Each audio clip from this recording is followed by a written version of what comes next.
बहुत ही आराम से तथ्य बताते हुए वो बोले, सदगुरु लगभग 70% से ज्यादा पोर्नोग्राफी है। तो पिछले 10 सालों में हम एक अभ्यास चला रहे हैं। अगर आप कुछ अश्लील भी देख रहे हो तब भी सदगुरु सामने आ जाएंगे।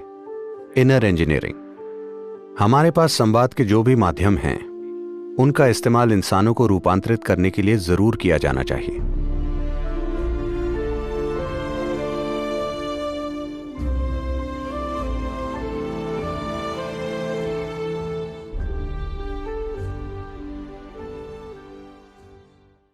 देखिए, सिनेमा का मतलब है आप बड़े पर्दे के बारे में सोच रहे हैं।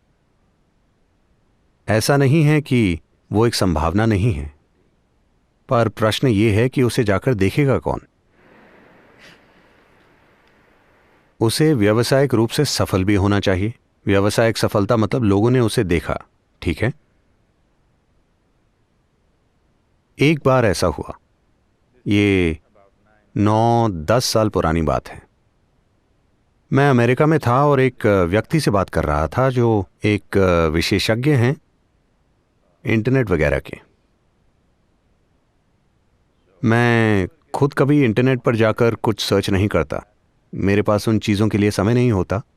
तो मैंने उनसे पूछा, लोग क्या देखते हैं? हर कोई अपनी स्क्रीन की ओर देख रहा है, वो क्या देखते हैं? बहुत आराम से, बहुत ही आराम से तथ्य बताते हुए वो बोले, सदगुरु लगभग 70% से ज्यादा अश्लील चीजें। मैंने कहा क्या? वो बोले हाँ। मैंने कहा मैं इस बकवास में विश्वास नहीं करना चाहता। 70% अश्लील है, यह असंभव है। फिर मैंने कुछ और लोगों से पूछा, वो सभी बोले हाँ लगभग उतना ही है, शायद 65 या 70 होगा। और वो इसका इस्तेमाल और किन चीज़ों के लिए कर रहे हैं? कई अन्य चीज़ें हैं, ड्रग्स बेचने के लिए, हथियार बेचने के लिए। पर जिस चीज़ ने मेरे अंदर सबसे ज़्यादा घृणा पैदा की वो ये थी कि इंटरनेट पर हर साल 15 साल से कम उम्र के 16 लाख बच्चे बेचे जाते हैं।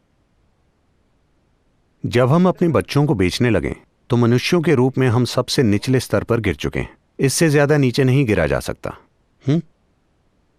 जब हम अपने बच्चों को हर तरह की गुलामी में इस्तेमाल के लिए बेचने लगे तो इसका मतलब है हम नीचता की हद तक पहुंच गए हैं, इससे नीचे नहीं गिर सकते, है ना? तब मैंने तय किया कि मैं इंटरनेट पर जाऊंगा। तो पिछले 10 सालों में हमने यह अभियान चलाया है।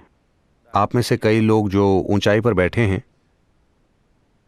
आपने ये झेला होगा कि अगर आप कुछ अश्लील भी देख रहे हों तब भी सदगुरु सामने आ जाएंगे। Inner engineering.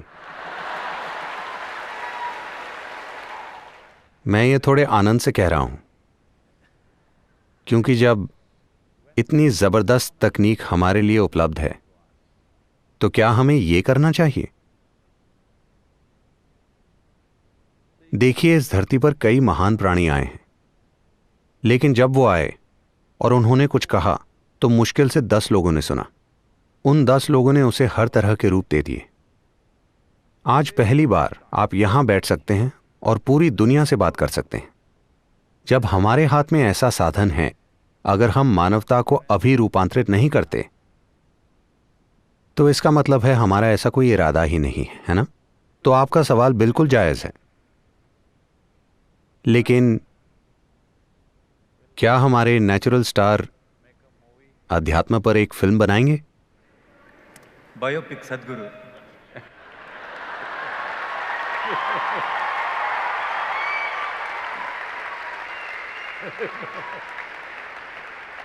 లాస్ట్ సినిమాలో ఉన్న ఆఖరి షాట్లో ఆయన గెస్ట్ అపియరెన్స్ అలా పాస్ అవుతారు ఫ్రేమ్, ఓకేనా? तो हमारे पास जो भी माध्यम है, जरूरी नहीं कि वो आध्यात्मिक प्रक्रिया हो। हमारे पास संवाद के जो भी माध्यम हैं उनका इस्तेमाल इंसानों को रूपांतरित करने के लिए जरूर किया जाना चाहिए, क्योंकि इस धरती पर बस यही एक समस्या है, इंसान, और कोई समस्या नहीं है। हेलो, हाँ या ना? यही एकमात्र समस्या है।